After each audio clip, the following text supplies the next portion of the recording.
Genotype देंगे और उस जीनोटाइप की मदद से आप बताइए कि ये कितने कैरेक्टर के लिए ये बैक क्रॉस है और कितने के लिए टेस्ट क्रॉस है ना। चलिए क्वेश्चन लेते हैं। एक क्वेश्चन हमारा ये ध्यान दीजिएगा, टॉपिक समझिए इसको आप क्या, कि identify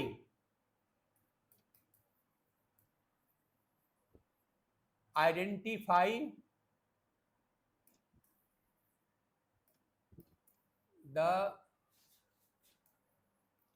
number of test cross and back cross from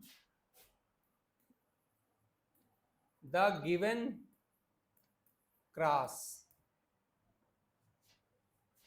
in genotypic form.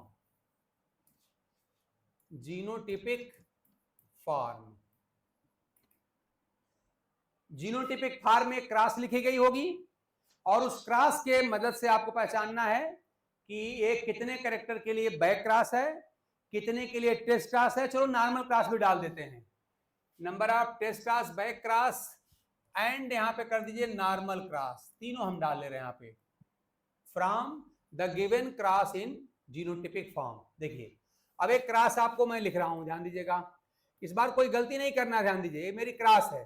Cross ध्यान दीजिए हमारे पास है कैपिटल आर स्मॉल टी और यहाँ पे कैपिटल जी स्मॉल जी को क्रॉस कर दिया हमने, मान इसको हमने मेल मान लिया, ये हमारी फीमेल हो गई, ये फीमेल हमारी है, स्मॉल आर और स्मॉल आर, फिर यहाँ पर हमारे पास है कैपिटल टी स्मॉल टी और यहाँ पर है कैपिटल जी। ये हो गया, हमने क्रॉस लिख दिया जीनोटिपिक फॉर्म में। आप बताना है कि कितने कैरेक्टर के लिए ये बैक क्रॉस है, कितने कैरेक्टर के लिए ये टेस्ट क्रॉस है और कितने कैरेक्टर के लिए नॉर्मल क्रॉस है, जल्दी बताइए। हो सके तो नंबर ऑफ कैरेक्टर बताने के बाद आप जरा सा उसको मेंशन कर दिए, लेटर यहां पर है, कहीं पे आर है, कहीं टी है, कहीं जी है, वही मेंशन कर दीजिएगा कि अगर दो कैरेक्टर के लिए बैक क्रॉस है किसके किसके लिए, आर और टी के लिए या किस दो के लिए, एक के लिए है तो किसके लिए है, तो जल्दी बताइए आप लोग। इस बार प्योर हाइब्रिड नहीं लिखा रहता इस केस में और न ही यहां फिनोटाइप लिखा रहता है, इसमें क्या लिखा है आप देख पा रहे हैं, सब जीनोटाइप लिखे हुए हैं। बोलिए, और यही तरीका है जेनेटिक्स पढ़ने का भाई, अगर आपको इस तरीके को फॉलो करना है, क्वेश्चन सॉल्व करना है तो ये सीखना पड़ेगा। आप इंटरमीडिएट बीएससी में से सब कर चुके हैं, जो लिखना था लिख चुके, इससे काम नहीं बनेगा। अब जो मैं जिस फॉर्म पे मैं आपसे बात कर रहा हूं इसी फॉर्मेट पे आपको सीखना पड़ेगा, डेवलप करना पड़ेगा, और यही वास्तव में वो बात है जो आइडेंटिफाई करवाती है कि आप यहाँ पे कॉन्सेप्ट को लेके क्लियर हैं कि नहीं क्लियर हैं, ठीक है ना। तो मैं करूं क्या, जल्दी बताइए आप लोग, अगर आप कहें तो हम करें इसको। ये पहले वाले से भी इजी है, थोड़ा समझने की जरूरत है। अगर हम खाली इतनी बात समझ लें कि अगर पेयर के दोनों लेटर जो होते हैं, एक कैपिटल है अगर एक स्मॉल हो तो उसे आप हेट्रोजाइगस कहते हैं ना, और ये आप जानते हैं हाइब्रिड होता है, ये हाइब्रिड होता है। दोनों लेटर अगर सेम हो तो आप इसको कहते हैं होमोजाइगस, ये प्योर होता है, आप जानते हैं ये प्योर होता है। और अगर दोनों कैपिटल हो तो ये प्योर डोमिनेंट होता है, और दोनों मान लीजिए अगर यहाँ पे सेम हो तो प्योर तो हो ही जाएगा, लेकिन यहाँ प्योर माने यहाँ रिसेसिव हो जाएगा, एक ऐसा आ जाए प्योर आपका डोमिनेंट हो जाएगा, है ना। तो इतनी सी बात समझनी है आपको, क्या कि अगर मान लीजिए पेयर में से एक एलील आपका डोमिनेंट है, मतलब लिखा है कैपिटल लेटर से, एक लिखा है स्मॉल से, मतलब ये होता है हेट्रोजाइगस कॉम्बिनेशन और ये होता है हाइब्रिड, ये आपका हाइब्रिड हो गया, हमसे आ जाते डोमिनेंट होता है, ठीक। अगर मान लीजिए लेटर पेयर के दोनों लेटर सेम हैं तो आपका प्योर हो जाएगा क्योंकि ये होता है होमोजाइगस कॉम्बिनेशन, ठीक। और अगर दोनों स्मॉल होंगे तो ये रिसेसिव हो जाएगा, आरईसी लिख दिया है। और अगर दोनों सेम हो जाए तो प्योर हुआ, अगर दोनों कैपिटल है तो आपका ये डोमिनेंट हो जाएगा। इतनी बात आप जानते रहें तो बाकी सारी बातें जो पहली वाली थी वही अप्लाई कर दीजिए। नॉर्मल क्रॉस में क्या होता है, प्योर डोमिनेंट का प्योर रिसेसिव से अगर आप क्रॉस कराएंगे तो क्रॉस होती है नॉर्मल क्रॉस, ही होता है ना। प्योर डोमिनेंट का प्योर रिसेसिव से क्रॉस करेंगे तो आपका हो जाएगा नॉर्मल क्रॉस। खोजिए क्या कोई ऐसा है, देखिए जैसा ये देखिए आप कैसा आपका है प्योर डोमिनेंट, ध्यान ये कैसा है आपका, ये है प्योर और डोमिनेंट, ये कैसा है प्योर और रिसेसिव। इसका मतलब ध्यान दीजिएगा जैसा आर के लिए कौन सा क्रॉस है, चेक करिए आर के लिए कौन सी क्रॉस है, तो आप देख रहे हैं अभी होमोजाइगस, पेयर के दोनों लेटर सेम यानी कि प्योर हो गया, प्योर और डोमिनेंट हो गया, ये भी आपका प्योर और रिसेसिव हो गया।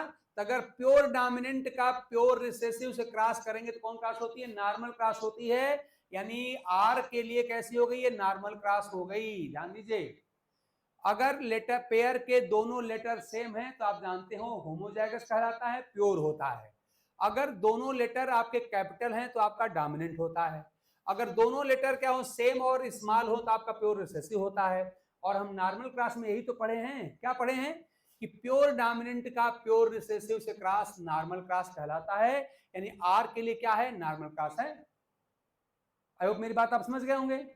अब आइए टी पर आइए, टी में क्या दिखाई पड़ रहा है आपका, चेक करिए टी में आपको साफ साफ दिखाई पड़े कैसा आपका, ये है प्योर और कैसा है रिसेसिव, प्योर और रिसेसिव है। यहां देखिए टी कैसा है, ये हाइब्रिड है, ठीक। अब बताइए हम लोग पढ़े थे हाइब्रिड को अगर प्योर से क्रॉस करेंगे, हाइब्रिड को प्योर से क्रॉस करें कौन से क्रॉस करेंगे, बैक क्रॉस बनेगी, लेकिन वही प्योर अगर रिसेसिव है तो क्या हो जाएगी, टेस्ट क्रॉस हो जाएगी, यानी ये बैक क्रॉस भी है और टेस्ट क्रॉस भी है।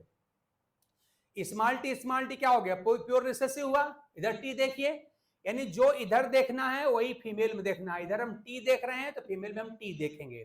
तो आप देख रहे हैं मेल में क्या है स्मॉल टी मतलब प्योर एंड रिसेसिव है। अब फीमेल में आइए कैपिटल टी स्मॉल टी यानी हाइब्रिड है। हम पढ़े हैं कि हाइब्रिड को प्योर से क्रॉस करेंगे तो बैक क्रॉस होता है, लेकिन वही प्योर अगर रिसेसिव भी हो जाए तो टेस्ट क्रॉस होता है, यानी टी को लेके क्या है ये back cross and test cross है, दोनों है, ठीक है ना। अब आ जाइए आर पे आते हैं, आर नहीं सॉरी जी पे आते हैं, जी को लीजिए। तो अगर हम जी को लेते हैं देखिए जैसा, तो जी देखिए कैसा आपका यहाँ पर कैसा है सॉरी, तो आप देख रहे हैं कि यहाँ पर आपका कैपिटल जी स्मॉल जी मतलब कैसा हाइब्रिड हो गया, ये हाइब्रिड है। इधर कैसा है देखें प्योर और डोमिनेंट है, देखिए जैसा जी को क्या कर रहे हैं कि हमने किससे क्रॉस किया है, देख लीजिए जैसा हमने हाइब्रिड को प्योर डोमिनेंट से क्रॉस किया, तो हाइब्रिड को प्योर से क्रॉस किया हमारी कौन सी क्या हमारी बैक क्रॉस हो गई, लेकिन क्या ये बैक क्रॉस टेस्ट क्रॉस होगी, नहीं होगी, क्यों नहीं होगी क्योंकि जो प्योर जो है रिसेसिव नहीं है, जब प्योर रिसेसिव होगा तो ये आपकी cross back cross test cross भी हो जाएगी। बताइए इसमें आप लोगों का आंसर बोलो भाई, ये बात क्लियर हो गई, हमने सब लिख दिया है। आर के लिए क्या है नॉर्मल, मैं रिवाइज कर दे रहा हूं, आर के लिए पहले क्या करिए, पहले इन जीनोटाइप को थोड़ा सा मेंशन कर लीजिए। ये सब मेंशन करने की जरूरत तब पड़ेगी जब आपने क्या किया है ढंग से प्रैक्टिस नहीं किया है। अगर प्रैक्टिस कर लेंगे तो देखते ही बता देंगे कि आर के लिए एक ऐसा क्रॉस है, जी के लिए कौन सा कैसा क्रॉस के लिए, ठीक है, जो भी क्वेश्चन दिया रहेगा बता सकते हैं। आप देख रहे हैं कि आप यहां लिख लीजिए पेयर के दोनों लेटर सेम, दोनों लेटर यहां पर सेम हो गया, इसे कहते हैं होमोजाइगस कॉम्बिनेशन। और होमोजाइगस कॉम्बिनेशन का मतलब आप जानते हैं क्या होता है, प्योर, प्योर हो गया। अब प्योर के बाद एक डोमिनेंट है कि रिसेसिव है, तो अगर दोनों लेटर कैपिटल मतलब क्या हो गया डोमिनेंट हो गया, आपका प्योर डोमिनेंट हो गया। अब अगले में फिर आर चेक करिए, यहाँ क्या है दोनों लेटर सेम है तो भी प्योर हो गया, लेकिन प्योर होने के साथ साथ दोनों लेटर चूंकि यहाँ पे स्मॉल है मतलब एलील आपका रिसेसिव है तो आपका प्योर रिसेसिव हो गया। तो हम क्या कर रहे हैं प्योर को प्योर से यानी कि प्योर डोमिनेंट को प्योर रिसेसिव से क्रॉस कर रहे हैं। कौन सी क्रॉस आप जानते होती है, ये नॉर्मल क्रॉस होती है, यानी आर के लिए कौन सी क्रॉस हो गई, नॉर्मल क्रॉस हो गई। अब टी पे आइए, टी कैसा देखिए आपका साफ साफ प्योर रिसेसिव दिखाई पड़ रहा है, इधर टी देखिए हाइब्रिड दिखाई पड़ रहा है। तो जब आप प्योर को हाइब्रिड से क्रॉस करते हैं कौन सी क्रॉस बनती है, बैक क्रॉस बनती है, इसलिए आपका बैक क्रॉस हो गया। अब चेक करिए कि जो बैक क्रॉस है क्या टेस्ट क्रॉस भी हो सकती है, बैक क्रॉस टेस्ट क्रॉस हो सकती है, लेकिन कब, जब आपका प्योर कैसा हो जाए, ध्यान दीजिए प्योर कैसा आपका हो जाए, रिसेसिव हो जाए। अगर यही आपका प्योर अगर यहाँ पे अगर स्मॉल जी हो गया होता तो आपका टेस्ट क्रॉस भी हो जाता, लेकिन देख रहे हैं प्योर यहाँ पर आपका इस रिसेसिव नहीं बल्कि डोमिनेंट है, तो सिर्फ क्या होगी आपकी बैक क्रॉस होगी, टेस्ट क्लास नहीं होगी। ठीक, अब आ जाइए यहाँ पे किसके पास, टी के पास आइए। तो टी के देखिए ऐसा यहाँ पे small T pure and recessive है, यहाँ ये कैपिटल टी स्मॉल टी, आपका ये हाइब्रिड है, और देखिए आपका प्योर है, बैक क्रॉस हो गया। लेकिन अगर प्योर वाले यानी बैक क्रॉस में अगर जो प्योर है वो अगर रिसेसिव भी हो जाए तो ये बैक क्रॉस टेस्ट क्लास भी हो जाती है, इसलिए देख रहे हैं टी के लिए क्या है, बैक क्रॉस टेस्ट क्लास दोनों है। ठीक है ना, तो आई होप कि मेरी बात आप समझ गए होंगे। ये है जेनेटिक्स का कॉन्सेप्ट और ये है जेनेटिक्स पढ़ने का तरीका।